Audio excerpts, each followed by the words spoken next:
And so we don't need to become obsessed with protecting the environment to the point where we're going to disobey what God's telling us about the family because we got to protect the environment. Go to Genesis chapter 8. Genesis chapter 8. And while you're turning there, let me say this. I am not for trashing the environment. I don't want you to misunderstand me. If there's one thing I hate, it's littering. Littering drives me insane. I have no tolerance for it. If I'm around people that litter, I rebuke them sharply. We clean it up. We throw it away. If I accidentally litter, if something like blows out of my hand and blows off a cliff, I have a thing where I have to go pick up 2 pieces of trash for every piece of trash I accidentally drop. And that's how I do penance for that. Sometimes I'll even do 4. Because I think to myself, I accidentally just littered. I have to make this right by picking up other trash to make up for that. Folks, I'm serious about not littering. And not only that, I don't believe that these businesses or government agencies should be dumping toxic garbage into lakes and streams and everything. You know, we were just at a lake the other day, and you can't swim in it because it's mercury poisoning.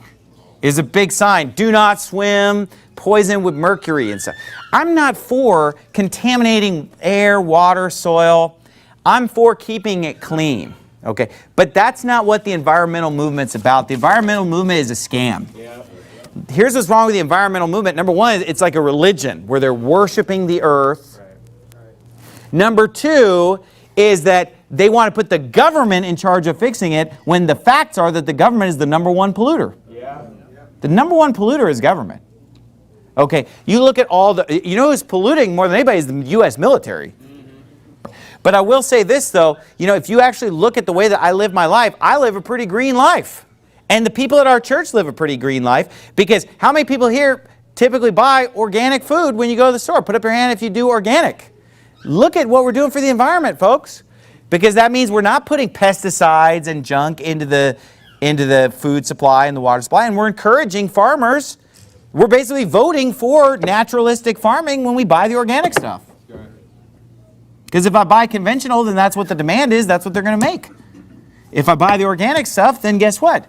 That's what they're going to make. So look, if I buy organic cleaning products, organic food, you know, we buy the naturalistic stuff like that. And you know how I get to work every day? I walk to work every day. I walk back and forth. I only live a half mile away, but I do walk back and forth twice a day. I walk to church about 90-some% of the time. Okay, my wife and I share one vehicle. Hey, you want to talk about saving the earth? We got 13 people living in 1,600 square feet. Even IKEA would blush at that.